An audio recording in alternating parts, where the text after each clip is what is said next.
Дорогой Митя, когда я слушаю твою музыку, мне хочется... Թանկագին Միտյա, երբ լսում եմ քո երաժշտությունը, ստեղծագործելու ցանկություն եմ ունենում։ Քո երաժշտությունը արթնացնում է իմ ստեղծագործական երևակայությունը։ Միտյան նույն Դմիտրի Շոստակովիչն է։ Այդպես նրան Արամ Խաչատրյանն էր դիմում։ Կոմպոզիտորի ձեռագիրն է, 1956-ին նամակ է գրել ու շնորհավորել ընկերոջ 50-ամյակը։ Ես շատ եմ մտածել, թե ինչու քո ներկայությամբ ես կաշկանդված եմ, չեմ կարող ոչ կարգին խոսել, ոչ նվագել, չնայած իմ ստեղծագործությունները ես բավական ճապկորեն եմ նվագում։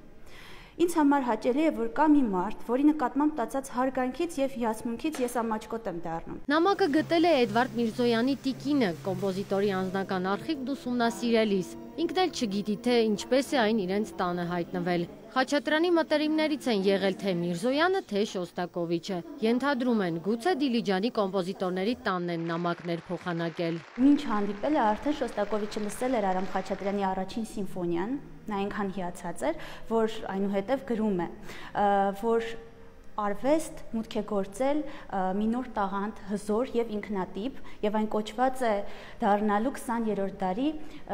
երաժշտարվեստի մեծագույն դեմքերից մեկը։ Պաճենը տուն-թանգարան հասել էր դեռևս 2 տարի առաջ ու գտել Խաչատրյանի նամականիում, որտեղ կա 500 նամակ։ Պատմում են, էմոցիոնալ Արամ Խաչատրյանը սիրել է նամակներ գրել։ Արամ Խաչատրյանի մասին վավերագրական ֆիլմի սցենարն է։ Այս սցենարն էլ է Ելենա Միրզոյանը նվիրել թանգարանին։ Հենց դրա հիման վրա 82-ին Վաղարշյանը ստեղծել է Արամ Խաչատրյանի մասին առաջին ֆիլմերից մեկը։